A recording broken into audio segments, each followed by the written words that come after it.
사랑하는 성도님들, 우리 사랑하는 성도님들 집은 어떤 곳인가요? 여러분들이 생활하시고 있는 집은 어떤 곳인가요? 집은 쉼이 있고 또 안식이 있고 또 회복이 있고 또 웃음이 있고 또 기쁨이 있는 곳이죠. 그게 우리 집이에요. 어디 멀리 출타했다가도 집에 딱 들어오는 순간 어떤 마음이 듭니까? 집이 좋은 거요. 우리 하나님의 집도 마찬가지입니다. 하나님의 집은 하나님의 영이 흐르는 곳이에요. 하나님의 호흡이 있는 곳입니다. 그래서 성도들이 하나님의 집인 교회를 찾을 때 하나님으로부터 참된 안식을 누릴 수 있고 또 위로를 느낄 수 있고 또 회복을 느낄 수 있고 또 우리 하나님으로부터 또 성령의 능력을 공급받을 수 있는 곳이기도 합니다. 교회가 그런 곳이에요. 그래서 세상 가운데 우리가 살다가 너무나 곤고하고 지치고 또 상처로 인해서 얼룩진 마음을 가지고 교회 왔을 때 우리 하나님의 참된 안아주심을 우리가 경험할 수가 있다는 거예요. 그래서 세상에서 살면 얼마나 스트레스가 많습니까? 잠도 못 자고 이런저런 잡생각으로 인해서 그냥 스트레스가 이만저만이 아니잖아요. 그죠? 근데 교회만 오면 너무나 평안하니까 너무 졸려워요. 심지어는 졸다 못해서 아주 주무시잖아요. 그죠? 그렇다고 해서 제가 뭐라고 합니까? 그렇게 해서라도 교회 오시면 교회 안에서 육신적인 안식도 얻으시고 영적인 쉼도 얻으시고 그렇게 해서 다시 또 한 주간의 삶을 사시면 돼요. 근데 분명한 건 뭐냐면 대놓고 주무시더라도 하나님을 만나야 된다는 거예요. 하나님을 만나야 거기가 하나님의 집인 거지 하나님을 만나지 못하고 그냥 가시면 안 된다는 거예요.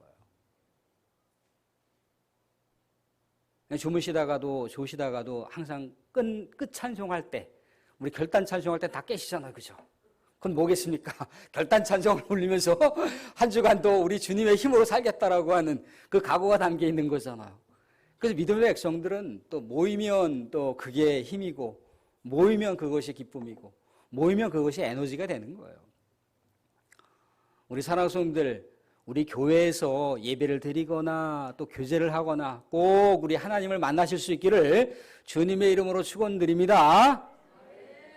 예, 사랑하는 성도들 오늘은 야곱이 형의 장자권을 아버지를 속여서 갈취했잖아요. 그죠?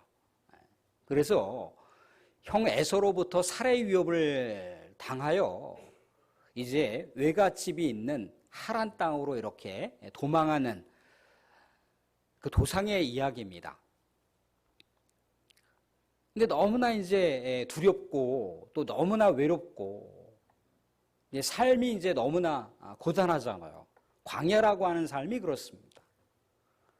광야에서의 그 노숙해야 되는 그런 처량한 자신의 삶을 생각하다가 너무나 지쳐서 이제 잠이 들어버렸단 말이죠. 돌을 베개 삼아 하늘을 이불 삼아 이제 별을 보면서 잠을 청하고 있는데 그 꿈속에서 누굴 만난 겁니까? 하나님을 만난 거예요. 하나님을 만났는데 하나님께서 몇몇 가지 약속을 주세요. 앞으로 야곱이 거주할 땅을 주신다고 합니다. 또 야곱에게 장대한 후손들을 주신다고 약속하십니다.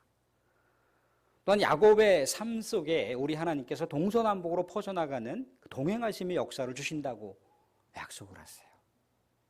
야곱의 일평생 동안의 삶 속에 임마누엘 하시는 하나님을 그가 꿈속에서 경험한 거예요. 그런데 이제 꿈이라고 하는 것이 꿈으로 끝나지 않기 위해서는 실제화가 돼야 된다는 거죠. 하나님으로부터 아무튼 비전을 받았어요.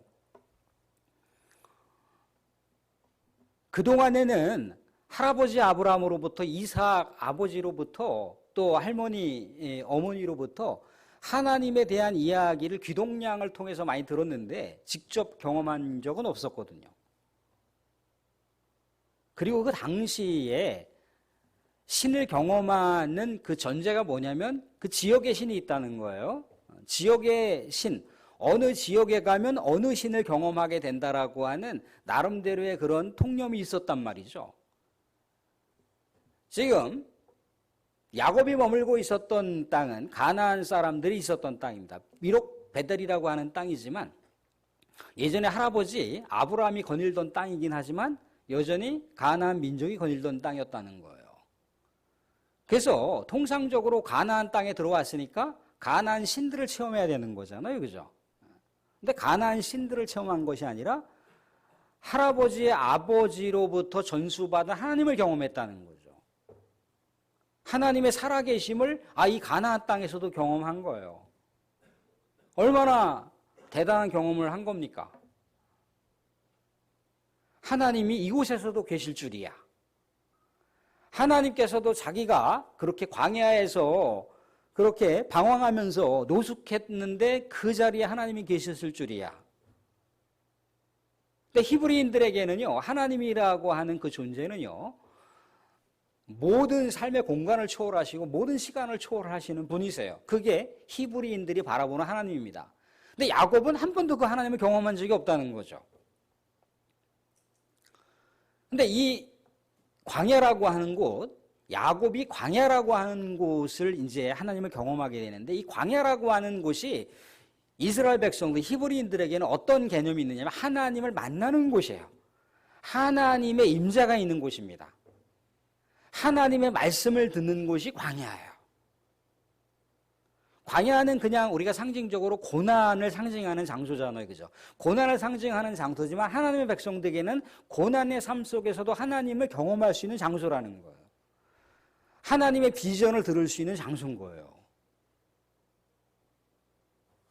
사랑하는 성도님들, 때로는요, 우리 사랑하는 성도님들의 하나님을 만나는 장소가 또 교회가 아닐 수도 있잖아요. 우리 사랑하는 성도님들이 거주하고 있는 집에서도 하나님을 경험할 수 있고요. 우리 사랑하는 성도님들이 몸담고 있는 일터나 사업장을 통해서도 하나님을 경험할 수가 있어요. 심지어요, 믿음의 백성들이 아니라 믿지 않는 백성들을 통해서도 하나님을 경험할 수가 있습니다. 하나님을 경험하는 그 임재의 장소가 하나님의 집인 거예요. 그게 하나님의 교회란 말이죠. 그러니까 여러분들의 집이 하나님의 집이 될 수도 있고 여러분들의 일터가 하나님의 집이 될 수도 있고 여러분들이 만나는 모든 만남의 광장 자체가 하나님의 집이 될 수가 있는 거예요. 왜? 하나님의 임재가 있는 장소니까. 그런데 하나님을 만나지 못했다. 그럼 하나님 집이 될 수가 없습니다. 여러분들의 삶의 터전 속에서 하나님을 만나면 하나님의 집이 되는데 하나님을 만나지 못하면 하나님의 집이 안 되는 거예요. 그러니까 교회에 와서 여러분들이 하나님을 만나야 하나님의 집이 되는 거지 하나님을 만나지 못하면 하나님의 집이 안 된다는 거예요. 야곱은 거기서 하나님의 집인 것, 하나님의 처소, 하나님이 거기서 살아계시다라고 하는 것을 알았습니다. 그래서 야곱이 뭐라고 합니까? 16절에 이전에는 몰랐다는 거예요. 이전에는 하나님을 경험하지 못했는데 이제서야 하나님을 경험한다라고 얘기를 하고 있더라는 거죠. 근데 그 하나님을 경험할 때 어떤 마음을 느꼈습니까? 하나님으로부터 두려운 마음을 경험했겠죠. 근데 그 두려운 마음이라고 하는 것은 뭔가 생존의 위협을 당한 어떤 그런 공포심이 아니라 그동안 한 번도 자기의 삶을 통해서 경험하지 못한 하나님을 경험했다라고 하는 것. 그건 신앙에 있어서 대단한 경험인 것이고 대단한 우리 하나님의 신앙적인 시험인 거예요. 하나님을 경외하게 되는 거죠. 하나님이 여기서 살아계신 분을 내가 만나는구나. 하나님은 살아계시는 분이지. 할아버지 아브라함으로부터 내가 들었던 하나님이 그냥 그 하나님이 우리 할아버지 하나님인 줄만 알았는데, 우리 아버지의 하나님인 줄만 알았는데, 자신에게도 하나님이 된다는 거예요. 그러니까 사랑하는 성도들, 신앙 고백이라고 하는 것은요, 우리가 처음에 신앙의 성숙한 그 과정까지 신앙의 충분한 걸음마를 떼기까지는 물론 사람들의 귀동량을 통해서나 아니면 간접적인 것을 통해서도 이렇게 하나님을 알아가는 것이 굉장히 소중한 것이고 또 그렇게 신앙의 걸음마가 필요합니다. 그런데요, 어느 정도 신앙의 성숙한 지경에 이르게 되면요, 우리가 하나님을 직접 경험하셔야 돼요. 말씀을 통해서 경험하시기도 하고 찬양을, 그렇다고 뭐 신비주의적으로 하나님을 뭐 경험하다 그런 차원이 아니고 우리가 신앙생활을 통해서 경험할 수가 있다는 거예요.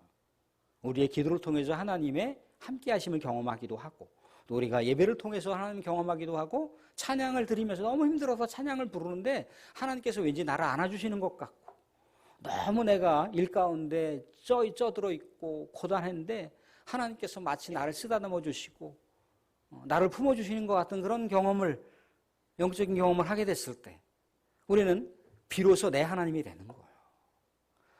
심지어 다윗을 보세요. 다윗의 시편을 보면 나의 하나님이 왜 이렇게 많이 나오는지. 그러니까 누구의 하나님이 중요한 게 아닌 거예요. 민족의 하나님이 중요한 게 아니고 그 하나님이 나의 하나님이 돼야 되는 거예요. 내 할아버지의 하나님이 중요한 게 아니고 우리 아버지의 하나님이 중요한 게 아니고 그 하나님은 나의 하나님이었다라고 하는 거. 이게 중요한 거라니까요. 이게 야곱에 의해서 고백되어지는 거예요.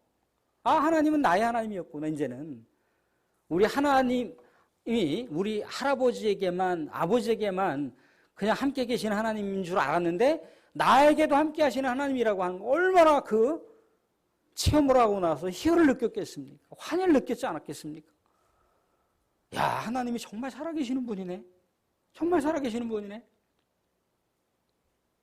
그런 하나님의 경외심을 경험하고 그가 이제 그 다음 행동하는 반응의 조처는 뭡니까? 18절을 보시면 이렇게 나와요. 18절, 19절을 보시면 이렇게 나와 있습니다. 우리 함께 읽어보겠습니다. 함께 시작. 야곱이 아침에 일찍이 일어나 베개로 삼았던 돌을 가져다가 기둥으로 세우고 그 위에 기름을 붓고 그곳 이름을 베델이라 하였더라. 이 성의 옛 이름은 루스더라. 아멘. 자, 아까 이곳이 어떤 곳이라고 그랬습니까? 가나안 땅이에요. 가나안 땅. 가나안 땅. 예전에 아브라함이 이 가나안 땅, 이 세겜에서 우리의 하나님을 경험하고 첫 제단을 쌓았던 곳이 이 세겜인데 이 세겜이 바로 이 베델과 아이 사이에 붙어 있어요. 바로 이 인접 지역이라는 거죠. 그러니까 우리 하나님을 섬겼던 할아버지의 호흡이 있는 곳, 할아버지의 자취가 있는 곳이 이 베델이라고 하는 곳인 거예요. 근데 여기서 이 가나안 땅, 이국의 땅에서 하나님을 경험하고 이곳을 누구 집이라고요? 하나님의 집. 베델이라고 하는 곳이 하나님, 엘이라고 하는 곳이 하나님이에요. 벳은 집이란 말입니다. 하나님의 집을 여기다가 세우는 거예요. 아, 여기가 하나님을 경험했던 장소니까 여기가 하나님의 집이구나, 하나님께로 나아가는 문이구나 라고 하는 거를 누가 고백을 합니까? 야곱이 고백을 하는 거예요. 그래서 자기가 돌베개를 했던 그 돌을 쌓아놓고 거기다가 기름을 붓고 하나님의 집인 것을 고백하고 있는 이 야곱의 모습을 우리가 보게 되더라는 거죠. 그래서 꿈속에서 경험했던 하나님을 이제 실제화하는 게 중요하잖아요. 그죠? 그래서 이제 그 하나님께 서원 기도를 합니다. 서원 기도를 해요. 뭐라고 서원 기도를 합니까? 꿈속에서 경험했던 그 하나님이 약속하신 대로다. 하나님, 내 인생 가운데 동행해 주십시오. 내가 아버지의 집으로 다시 돌아올 수 있게 해 주십시오. 또한 내가 이 광야 노정의 삶을 살거나 고향 땅을 떠나서 살게 되는데 먹을 것과 입을 옷을 떨어지지 않게 도와주세요 라고 이렇게 기도를 하는 거예요. 소원 기도를 하는 거예요. 사랑하는 여러분들, 근데 야곱의 삶이라고 하는 것은 인생 자체가 험악한 인생이에요. 그가 나중에 이제 자신의 삶의 지역 가운데 엄청난 대기근이 오잖아요. 그죠? 그래서 11번째 아들이었던 요셉이 이제 애굽의 총리가 되어서 아버지하고 이제 형제들을 다 불러들이잖아요. 그죠? 이때 야곱이 애굽의 바로를 만납니다. 만났을 때 뭐라고 얘기하냐면 내 인생은 험악한 세월이었다. 내 인생은 한마디로 고단한 세월이었다라고 이렇게 고백을 하는 장면을 볼 수가 있습니다. 하나님의 약속과 그 하나님의 비전이 왜 중요했냐면 야곱의 삶은 정말 기가 막힌 인생인 거예요. 왜 기가 막힌 인생입니까?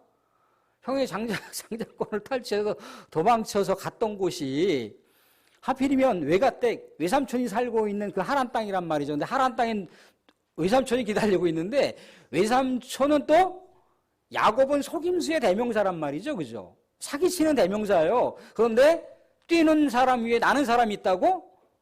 삼촌은 뭡니까? 속임수의 유단자네? 삼촌에게 당하는 야곱을 보게 되는 거예요.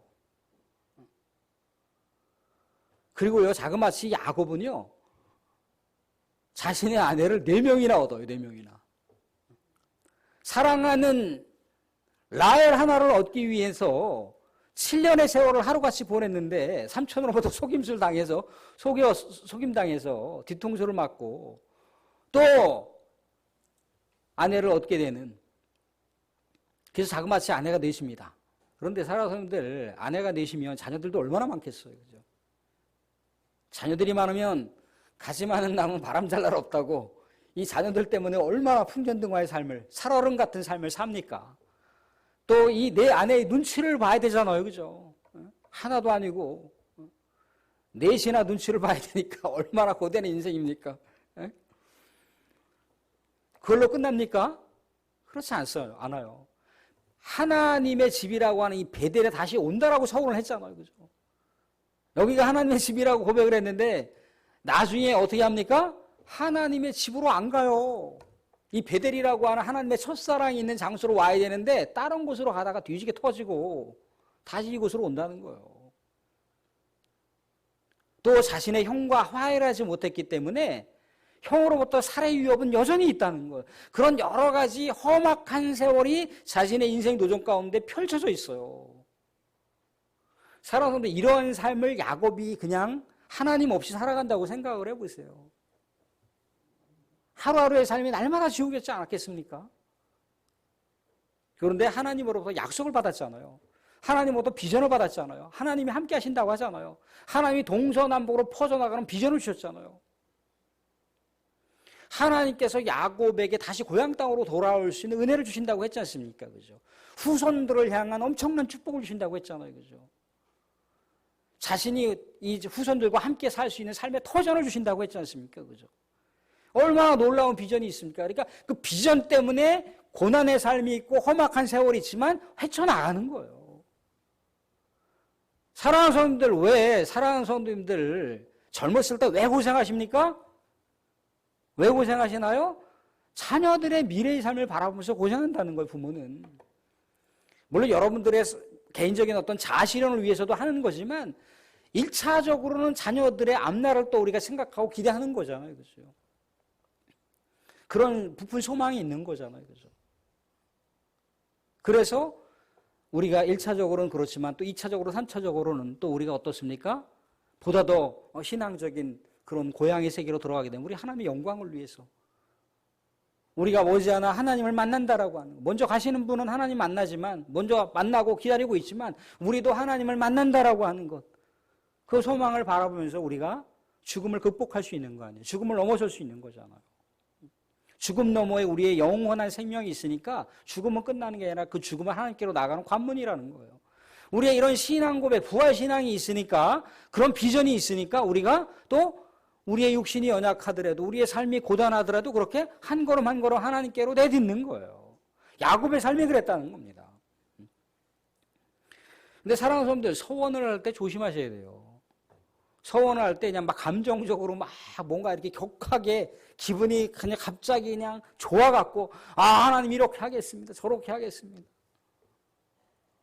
근데 하나님께 서원한 것은 반드시 지켜야 됩니다. 예전에 어떤 권사님이 굉장히 몸도 힘들고 마음도 힘들고 자녀 하나가 아들 하나가 있는 게 이게 병원에서는 끝났다라고 진단을 받고, 그러니까 하나님, 이 아이만 살려주신다면 하나님께 바치겠습니다. 하나님 일평생 동안 우리 하나님을 섬기는 종으로서 바치겠습니다. 근데 그 아이가 어떻게 했습니까? 너무 똑똑하네요. 건강하게 잘 자랐습니다. 잘 성장했어요. 너무 똑똑하네요. 전교 1, 2등을 하네요. 많은 사람들한테 칭찬받는 대상이 됐네요. 좋은 대학에 들어갔네요. 나라를 막 이렇게 이끌어갈 만한 그런 위치 가운데 있었네요. 까맣게 잊어버렸어요. 까맣게. 아들이 승승장구하니까. 아들이 세계에 막 이름을 날리니까. 그런데 아들이 40이 될 때 조금씩 어려움이 생기기 시작했단 말이죠. 그때로부터 스트레스를 받기 시작하는 거예요. 스트레스 받으면서 자신의 몸도 망가지고 계속해서 뭔가 풀리지 않는 것만 경험하는 거예요. 그러니까 와서 얘기를 하시는 거예요. 아유, 목사님, 혹시라도 예전에 내가 우리 아들 하나님께 바친다고 했는데 안 바쳐서 이렇게 제가 풍파를 만나나요? 어려움을 만나나요? 시험을 만나나요? 제가 그걸 어떻게 알겠습니까? 이게 하나님께서 주시는 시련인지 어떤 인과관계를 통해서 나타나는 시련인지 저는 잘 모르잖아요. 그렇다는 거예요. 이 야곱이 오늘 하나님께 서원하는 건 뭐예요?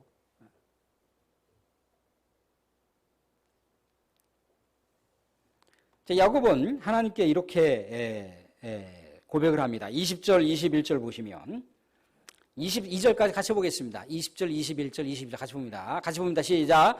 야곱이 서원하여 이르되 하나님이 나와 함께 계셔서 내가 가는 이 길에서 나를 지키시고 먹을 떡과 입을 옷을 주시어 내가 평안히 아버지 집으로 돌아가게 하시오면 여호와께서 나의 하나님이 되실 것이요 내가 기둥으로 세운 이 돌이 하나님의 집이 될 것이요 하나님께서 내게 주신 모든 것에서 10분의 1을 내가 반드시 하나님께 드리겠나이다 하였더라. 근데 여기서 어떻게 21절에 이렇게 하시오면이라고 하는 건 조건부가 아닙니다.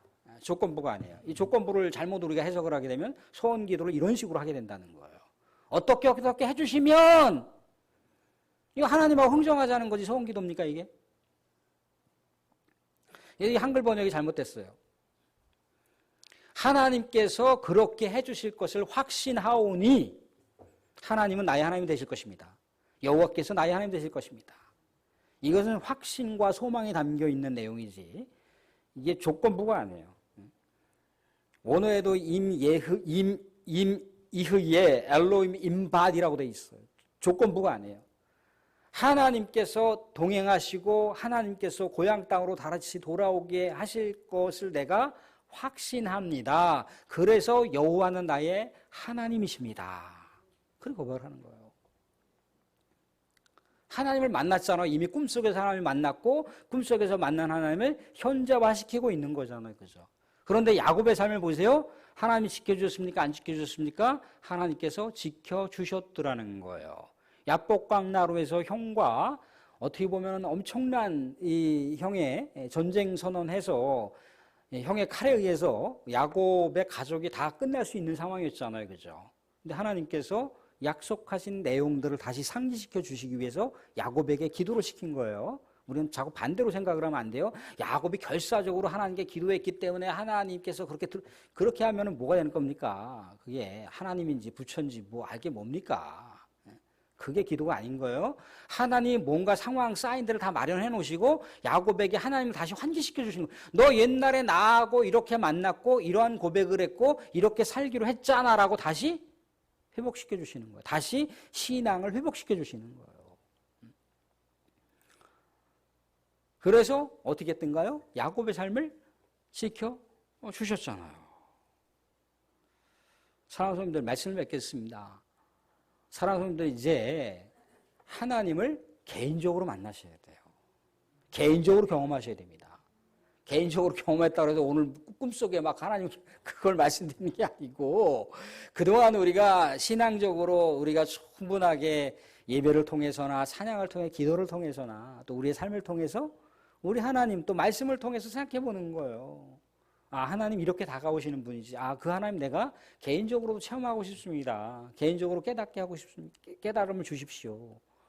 아, 하나님의 은혜를 경험한다라고 하는 것. 하나님의 동행하심을 경험한다는 것. 그게 하나님을 만나는 거예요. 그 하나님을 만나는 곳은 어느 곳이든지 간에, 심지어 이방 땅에 이방신들이 우글거리고 있는 우상 천지가 있는 그곳에서도 하나님을 만나니까 하나님의 집이라고 고백을 하잖아요. 그러니까 여러분들의 삶의 모든 공간이 하나님을 만나실 수 있는 축복된 공간이 될 수 있기를 주님으로 축원드립니다. 그곳은 하나님이 집이 될 줄로 믿습니다.